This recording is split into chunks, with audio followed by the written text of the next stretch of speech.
뭐 다 잘 알고 있는 내용이지만 우리가 일제의 36년간의 억압적인 통치 아래 있었는데 아무런 힘이 없었습니다. 그래서 우리가 준비되어진 상태에서 독립을 이룬 것이 아니라 연합군의 승전에 의해서 주어진 해방, 성경에 나타나는 이스라엘 백성들이 겪었던 역사하고 매우 흡사한데, 어쨌든 우리 자력으로 독립을 이룬 것이 아니라 연합군의 승전에 의해서 해방이 되어서 그 이후에 우리의 어떤 의지나 뜻이 거의 관철되지 않았지요. 우리 국민들의 의사하고는 반하여 신탁 통치가 이루어지고 남과 북이 분단이 되고, 또 북한의 김일성은 소련군을 등에 업고 무력을 신장시켜서 6.25를 일으키는 비극이 우리 가운데 있었습니다. 사람이 짐승과 다른 것은 말하고 생각하고 하는 능력, 그것뿐만이 아니라 학습할 수 있는 능력이지요. 과거의 경험들, 사건들을 단순히 과거에 지나간 사건으로 여기는 것이 아니라 그것을 통해서 교훈을 얻고 또 그 미래를 준비할 수 있는 것, 그것이 사람이 가진 능력입니다. 우리가 시간이 많이 지났지만 이제 우리들이 이 광복의 의미, 우리의 부족함이 무엇인지, 그리고 앞으로 그런 수치스러운 일을 다시 이 땅에서 겪지 않으려면 우리가 어떻게 준비해야 하고 어떻게 살아가야 하는지, 그런 고민들 같이 할 수 있는 그런 시간을 갖는 것이 중요하리라 생각합니다. 그저 휴일이라고 어디 놀러가고, 물론 경무에 시달리다가 잠시 바람을 쐬고, 또 리크리에이션, 그게 레크리에이션이라는 게 그거죠. 쉼을 통해 재창조를 이룰 수 있는 힘을 얻는 것이기 때문에 그것도 중요하지만 우리들이 잊어버려서는 안 되고, 또 반드시 기억해야 하고 준비해야 할 것들을 이렇게 마음속에 다짐하는 것은 너무나 중요합니다. 그런 면에서 우리 장속교회 남선교회 연합회는 언제나 8월 15일을 쉼의 날을 수련회로 모였습니다. 굉장히 의미 있고 뜻깊은 일이라고 생각합니다. 우리는 이때에 하나님께서 우리에게 주시는 귀한 말씀들을 통해 우리의 삶이 어찌 되어야 할지 준비하는 게 중요하다고 생각합니다. 사람이 평소에 근육이 많은 사람이 있고, 평소에 운동을 하지 않아서 근육이 없는 사람이 있다고 가정해 보시죠. 두 사람이 병이 걸렸어요. 근데 누가 빨리 회복될까요? 근육이 많았던 사람이 월등하게 빨리 회복된다고 합니다. 이것은 아주 기초적인 의학 상식입니다. 근데 근육이 별로 없는 사람은 회복되는데도 시간이 많이 걸린다는 거죠. 그래서 늘 평소에 우리들의 건강을 잘 다져놓는 것이 질병이 왔을 때라도 그 질병을 극복하는데 굉장히 중요하다는 거죠. 그러니까 우리들이 어떤 큰 일이 일어났을 때만 그 일에 얽매여서 그 일을 어떻게 해결해야 할까 하는 것도 중요하지만, 평소부터 우리들이 어떤 자세로 어떤 삶을 살아야 하는가 하는 것이 우리들에겐 사실 더 중요합니다. 오늘 우리가 있는 이 본문의 말씀은 사실은 큰 사건과 사건 사이에 아주 작은 일들을 우리에게 보여주고 있습니다. 여호수아에 보면은 이런 여리고를 정복하는 엄청난 일, 그리고 여리고보다는 조금 작은 아이성을 정복하는 일이 이루어지죠. 그리고 나니까 이제 기브온이라는 지역에 살고 있는 사람들이, 야, 이거 우리가 이렇게 있다가는 다 멸망하겠다. 우리가 마치 먼 곳에 사는 사람인 것처럼 이스라엘 사람들을 속여서 그들과 화친을 하면 우리가 그들에게 멸망당하지 않을 거다. 그 사람들이 나름대로 꾀를 내어서 이스라엘에게 와서 마치 먼 곳에 사는 사람들인 것처럼 속이고 이스라엘과 화친을 맺게 됩니다. 이스라엘은 그걸 몰랐지요. 속았지만 어쨌든 화친을 맺게 되어서 그들을 진멸시킬 수가 없었습니다.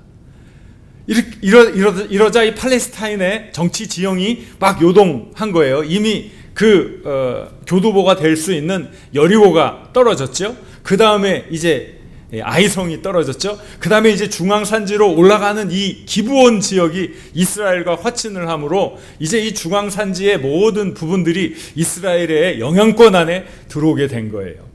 그러니까 이쪽에 중앙산지에 있던 많은 왕들이 두려워 떨기를 시작한 거죠. 기브온까지 저들 편에 서면 이제 우리가 위기가 올 거다. 그래서 이 5나라 왕들이 연합을 한 거예요. 그래서 그들이 이제 이스라엘과 전쟁을 준비하게 되었던 거지요. 그래서 아직 큰 전쟁이 일어나지는 않았어요. 그러나 큰 사건과 또 큰 사건이 일어나는 그 중간에 이루어지는 일이에요. 우리가 어떤 큰 일을 이룰 때, 그 큰 일을 겪을 때, 그 큰 일을 잘 해결하려면 사실 준비가 잘 되어 있어야 되지요. 임진왜란이 일어나기 전에 어떤 이는 10만 양병설을 주장했어요. 평화로운 때에. 그러나 이 평화로운 때에 무슨 일이 일어날 수 있겠냐 하고 그 의견을 일축하면서 국가적인 비극이 나왔던 거죠. 초래되었던 거죠. 이렇게 평화로운 때 사실은 어떻게 준비하고 무엇을 해야 하는가, 그게 중요한 거죠. 오늘 우리는 평화로운 때인데 우리가 어떻게 살아가야 하는가, 이건 중요한 것이죠. 내가 생각할 때는 굉장히 평화로운 것 같지만 사실은 신앙인의 입장에 있어서는 이게 중립지대가 없습니다. 신앙인에 있어서는 매 순간순간이 사탄과의 영적인 전투예요. 매 순간순간이 나의 연약한 본성, 그리고 이러한 것들을 자극하는 사탄의 꾀인과 싸워야 하는 전투의 시간이에요. 중간지대가 없는 거죠. 그러니까 이런 말씀을 보면서도 우리는 지금 우리가 어떻게 해야 하나, 그런 생각들을 갖추어 나가야 되는 거죠. 우리가 영적인 전사이구나. 영적인 전사. 어떠한 상황 속에서도 이들이 지금 이스라엘 사람들이 이렇게 팔레스타인의 중앙산지에 있는 부족들과 전쟁을 막 앞두게 되는데 그것은 매일 일상에서 일어나는 우리의 삶이라는 거죠. 그걸 우리가 놓치는 순간 우리가 기습을 당할 수가 있는 거죠. 예기치 않은 카운터 펀치를 맞을 수 있는 거죠. 심각한 그러한 어려움을 우리가 겪을 수 있는 거죠. 그래서 우리가 항상 우리의 의식을 거기에 맞춰야 돼요. 나는 영적 전사이고 매 순간순간이 나는 영적인 전투에 임하고 있다. 사탄은 어떻게 해서든지 나를 흔들려고 하고 우리 가정을 힘들게 하려고 하고 우리 교회의 부흥을 싫어하기 때문에 내가 깨어 있어야 한다. 그것이 우리 신앙인들의 기본적인 자세입니다. 매 순간순간에 크고 작은 일들에서 하나님이 함께 하시는 그런 귀한 역사를 체험해야 할 것입니다. 늘 기억하십시오. 나는 영적인 전사다. 나는 이 순간에도 영적인 전투를 벌이고 있는 영적인 전사다. 준비되어 있어야 한다. 기도하고 있어야 한다. 하나님의 쓰임에 맞는 그릇이 되어야 한다. 늘 이런 긴장감 있는 생각을 해야 합니다. 그리고 우리는 중보 기도가 얼마나 소중한지를 잘 이해해야 해요. 이 5나라의 그 왕들이 연합해서 기브온을 치려고 합니다. 기브온을 치려고 하는 데는 그들에게는 굉장히 중요한 일이죠. 왜냐하면 그 지역의 많은 사람들이 기브온처럼 변절자가 나올 수가 있는 거죠. 우리도 이렇게 이스라엘에게 멸망당하기 전에 기브온 거민들처럼 우리도 이스라엘에게 가서 화친을 청하고 그들 밑에 들어가서 살자. 그러면 점점 이스라엘 편이 많아지겠지요. 그것을 차단해야 될 필요가 있었을 거예요. 그러니까 기브온을 공격해야 되겠죠. 또 이스라엘이 기브온까지 군대를 몰고 온다면 이스라엘이 전략적 요충지를 선점하게 되니까 전쟁의 양상이 점점 힘들어질 거란 말이죠. 그러니까 군사적으로 또 외교적으로 이 기브온을 어떻게 해서든지 자기들 손안에 넣어야겠다 하는 생각을 하게 된 거예요. 그래서 이스라엘 사람하고 전쟁을 하려고 하는 게 아니라 이스라엘과 화친을 청한 기브온을 먼저 멸망시키자. 아주 좋은 전략이었어요. 이스라엘은 지금 하나님의 능력과 은혜 아래 많은 나라들을 막 물리치면서 오는 백전백승의 군대예요. 어떻게 이스라엘을 당해낼 수 있겠습니까? 하지만 기브온 거민은 자기들의 힘으로 얼마든지 제압할 수 있다고 생각한 거지요. 그러면 전쟁의 양상도 달라질 겁니다.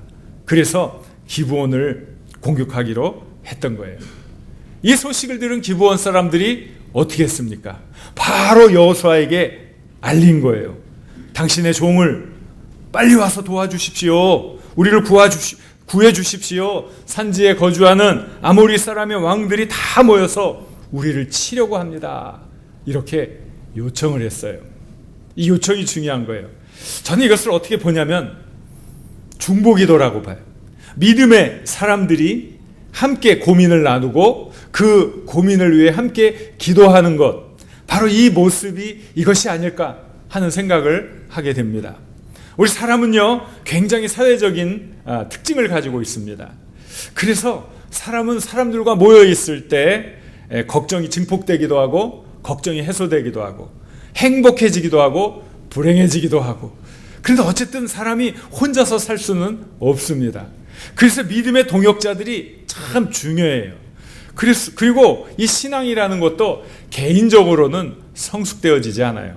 어떤 사람이 산속에 들어가서 나 하나님과 깊은 관계를 갖고 잘 살고 멋진 신앙인으로서 살겠습니다.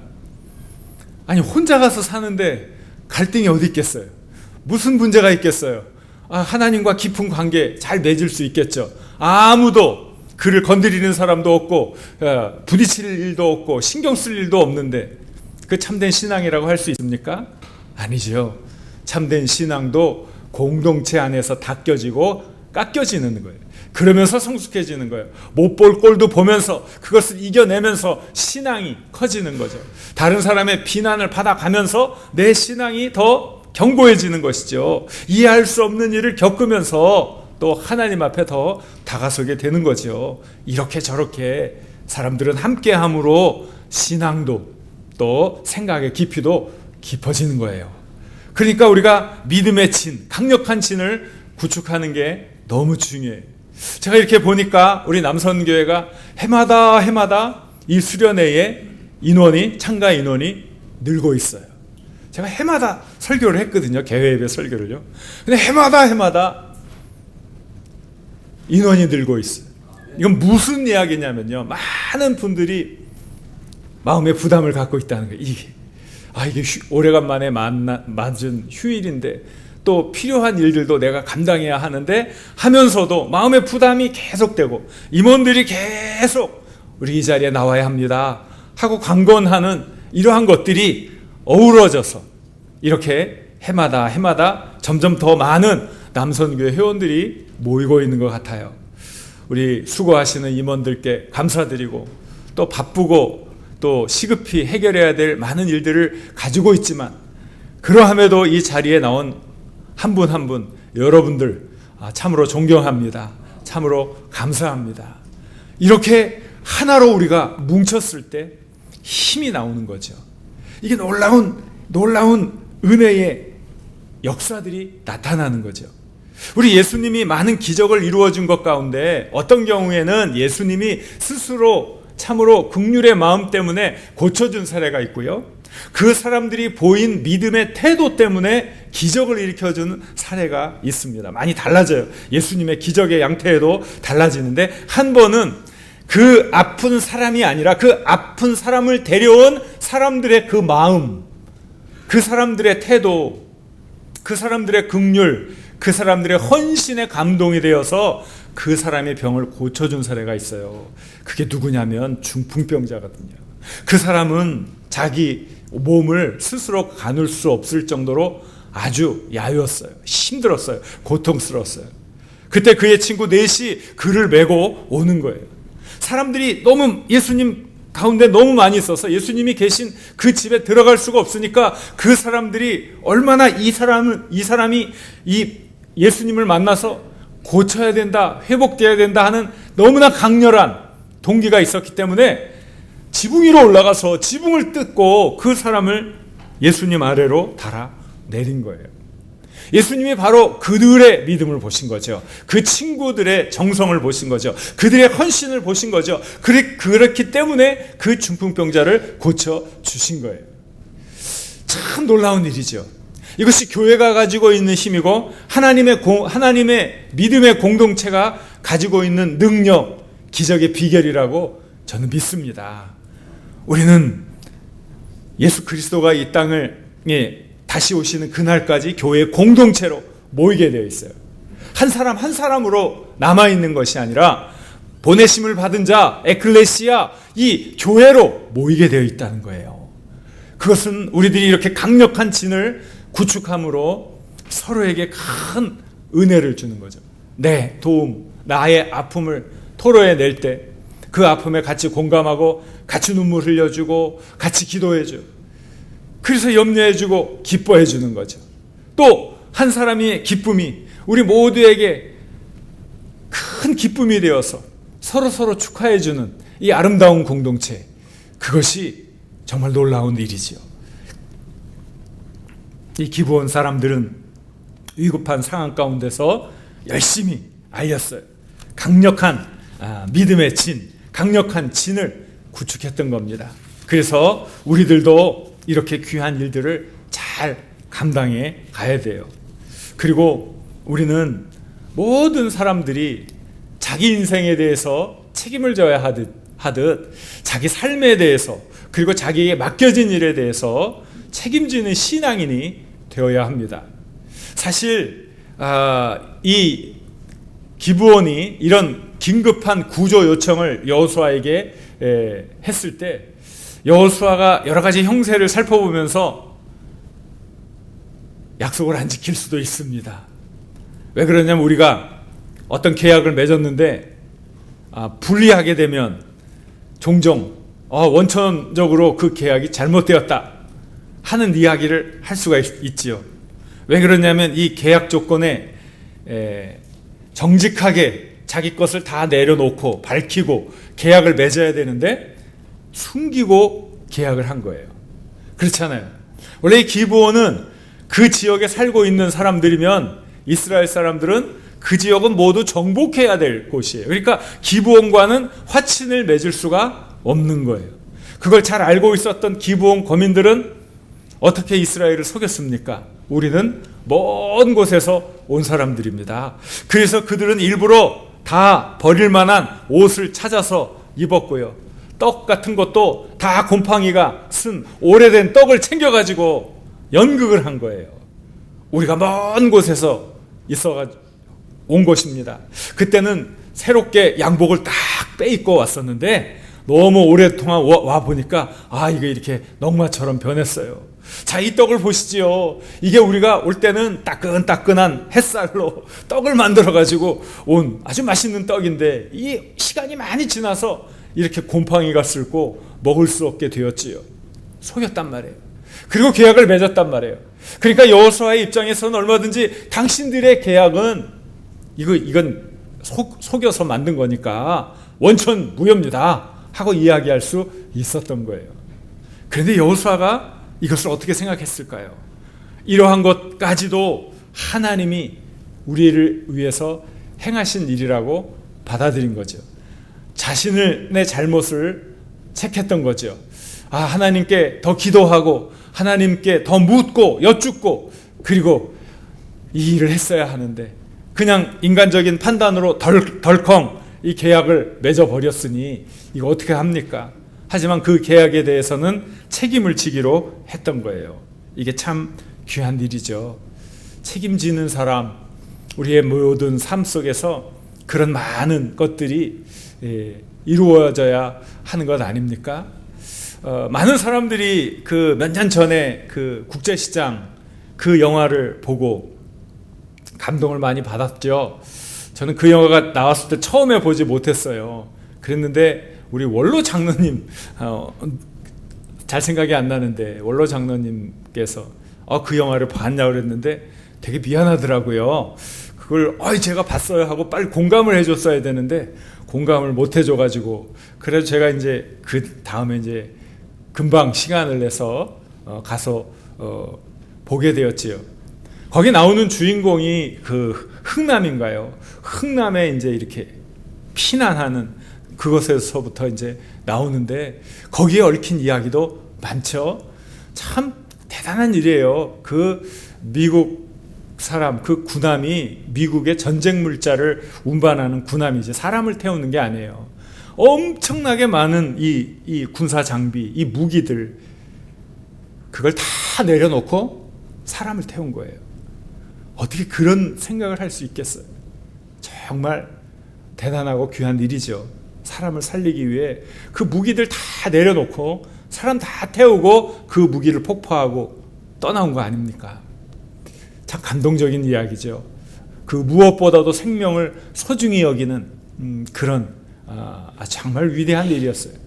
어쨌든 이제 그 사람이 거기서 왔는데 이제 그 영화 속에 나타나는 그 할아버지는 굉장히 온고집이고 젊은 사람들 분위기도 못 맞추고 자기 생각만 하고 막 그런 아주 좀 정말 이해 못할 온고집 할아버지로 나오잖아요. 그리고 자기 친구는 그 국제시장에 있는 몫을 팔아가지고 재투자해가지고 큰 빌딩의 주인이 됐잖아요, 그죠? 달순가 누구 말입니다. 그 요즘에 그런 말 있잖아요. 뭐 제일 힘이 있는 분이 조물주라 그러는데 조물주에 뭐가 있다 그래요? 건물주가 있다 그래요. 요즘 그게 우리나라에 이게 회자되는 이야기.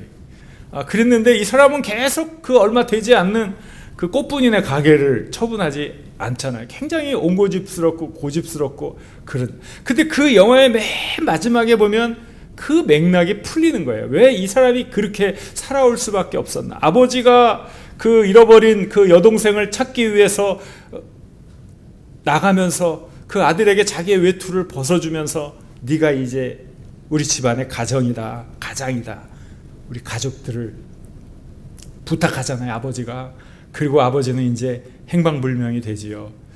그러니까 그 가게를 넘길 수가 없는 거예요. 그 가게는 언젠가 돌아올 아버지, 또 그 가게를 통해서 잃어버린 가족들을 만날 수 있는 마지막 단서니까 그 가게를 경제 논리로 생각해서 팔고 돈 벌고 이게 아니잖아요.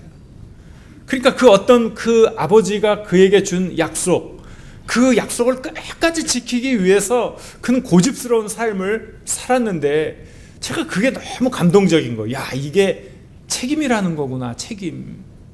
그냥 쉽게 남들이 다 갈 수 있는 길을 걸어갈 수도 있는 거죠. 그러나 남들이 갈 수 있는 그 길을 걸어가는 게 아니라 자기에게 맡겨진 그 일을 끝까지 다 하면서 나중에 그 사람이 그 가게를 처분하게 되는 것도 이제는 자기도 죽을 때가 다 됐으니까 우리 아버지가 살아서 돌아올 일은 없겠지요 하면서, 그리고 잃어버린 동생도 찾았으니까 그 가게도 처분하고 뭐 그러는 이야기 아닙니까? 우리 앞세대의 그 책임의식, 그런 게 참 중요하게 제 마음에 와닿았어요. 우리들이 자기의 인생에 대해서 사실은 책임을 져야 되죠. 또 우리 가족들에 대해서 책임을 져야 되죠. 또 무엇보다도 하나님이 우리에게 맡긴 거룩한 공동체, 이 교회에 대한 책임을 져야 되죠. 어떻게 하면 이렇게 이 시대에 이 영광, 하나님의 영광을 계속 드러내는 아름다운 교회 공동체를 함께 만들어가야 하나? 이것만큼 우리에게 더 소중한 사명이 어디 있겠습니까? 이런 책임, 우리 남성교회 회원들이 이 거룩한 책임을 끝까지 감당해 주시기를 바랍니다. 그러면 하나님께서 여러분들을 귀한 자리에 우뚝 세워주실 줄 믿습니다. 이렇게 어렵고 힘든 때에 여호수아가 이야기하는 거예요. 우리 8절 한 절만, 시간이 많이 가서 8절 한 절만 읽어보도록 하겠습니다. 그때에 여호와께서 이르시되 그들을 두려워하지 말라. 내가 그들을 내 손에 넘겨주었으니 그들 중에서 한 사람도 너를 당할 자 없으리라 하신지라. 하나님이 여호수아에게 말씀해 주신 거죠. 이제 전에는 전략적인 공격이 가능했어요.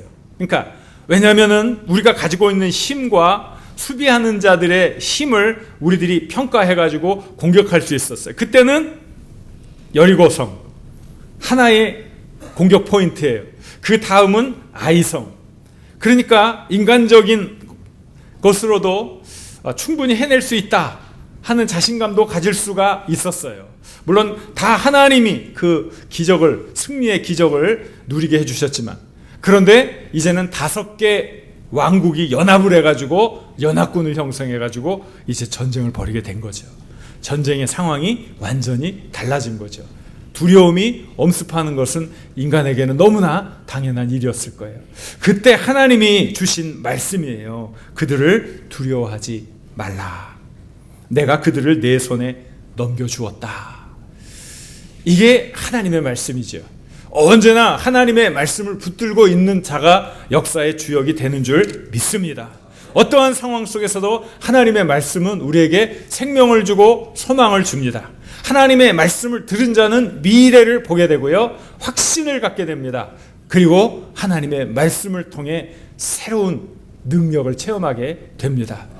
무엇을 붙잡아야 하겠습니까? 세상에 많은 사람들이 그렇게 예견하는 그런 내용을 붙잡아야겠습니까? 하나님의 말씀을 붙잡아야 하겠습니까?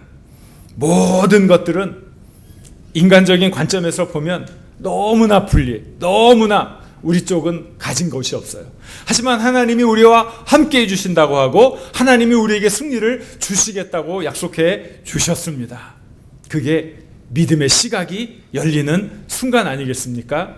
나중에 이 여호수아와 이 갈렙이 이 약속의 땅을 차지할 수 있었던, 다른 많은 이들은 다 죽어버리고 약속의 땅을 2사람만 차지할 수 있었던 것도 그들이 인간의 관점에서 상황을 본 것이 아니라 믿음의 관점에서 보고했기 때문에 그러지 않습니까? 무엇을 붙잡으시겠습니까? 하나님의 말씀을 붙잡을 수 있기를 바랍니다. 하나님의 말씀을 붙잡을 때 놀라운 능력을 우리가 체험하게 됩니다. 또 우리의 운명이 하나님 손 안에 달려있다는 것을 깨닫게 됩니다. 매 순간순간 하나님의 말씀이 우리에게 힘을 줍니다. 능력을 줍니다. 기쁨을 더하여 줍니다. 세상 신문을 보고 또 여러 언론 매체를 보면 이 주변에 이루어지는 많은 일들을 우리를 불안하게 하고 낙담시킵니다. 하지만 하나님의 말씀을 볼 때마다 그 여러 가지 어려운 상황 속에서도 능력과 은혜를 체험하게 됩니다. 하나님의 말씀을 붙잡으시길 바랍니다. 하나님의 말씀이 우리를 일으켜 줄 것이고 하나님의 말씀이 우리를 새로운 역사의 주역으로 만들어 줄 것입니다. 생각해 보십시오. 여호수아와 함께 이 위대한 정복 전쟁에 참여했던 사람들, 그들의 삶 속에 무엇이 있었을까요? 순간순간 함께했던 하나님의 기적들, 인간의 눈으로는 너무나 부족해하고 아무것도 이룰 수 없을 것 같았는데 하나님이 이루어준 그 기적을 늘 순간순간 체험하면서 얼마나 기뻤겠습니까? 그것이 우리의 신앙생활이 되어야 하겠습니다. 우리는 어느 순간이나 항상 영적인 전쟁을 벌이고 있는 영적 전사라는 사실을 잊어서는 안 되겠습니다. 영적 전사로서 영적 전투에서 승리하는 하나님의 일꾼들이 될 수 있기를 바랍니다. 서로 연합회를 통해서 또 남선교회를 통해서 중보의 기도를 함께하는 강력한 진을 구축해 가실 수 있기를 바랍니다. 책임을 다하시고 끝까지 하나님의 말씀을 붙들어서 하나님이 예배해 놓으신 승리의 영광에 참여하시길 우리 주님의 이름으로 간절히 축원합니다. 기도하겠습니다. 고마우신 하나님 감사합니다. 우리 장석교회, 우리 남선교회가 연합하여 이렇게 귀한 날 수련회를 합니다. 우리의 믿음이 더욱더 굳건해지는 귀한 시간이 되게 하여 주옵소서. 그동안 우리들이 한 가정의 가장으로서 열심히 일해 우리 가족들을 사랑으로 부양하면서 우리 자녀들을 잘 양육했습니다. 그리고 이 땅의 산업화에 이 모양 저 모양으로 참으로 큰 기여를 했습니다. 오늘 이 나라가 이렇게 살 수 있었던 것도 우리들의 부족한 땀방울, 부족한 기여가 있었기 때문입니다. 참으로 한 분 한 분 그 귀한 삶에 최선을 다하였기에 이런 귀한 결실을 얻게 되었습니다. 하나님, 이렇게 수고로운 삶을 살아온 우리 남성교회 회원 한 분 한 분을 복되게 하시고 한량없는 능력과 은혜를 더하여 주옵소서. 이때에 우리들이 무엇을 해야 하고 어떻게 행동해야 하는지 분명히 알게 하시고 더 선하고 귀한 것으로 나라를 위해서, 민족을 위해서 기여하는 저희들이 되게 하여 주옵소서. 남은 일정과 프로그램 가운데도 함께 하셔서 우리들이 더욱더 사랑하고 더욱더 귀한 은혜를 주고받는 은혜의 시간이 되게 하여 주옵소서. 이제는 우리 주 예수 그리스도의 은혜와 하나님 아버지의 극진하신 사랑과 성령님의 교제하심이 하나님의 말씀을 붙들고 책임을 다하고자 하는 남성교회 회원들 위해 영원토록 함께하옵시기를 간절히 축원하옵나이다. 아멘.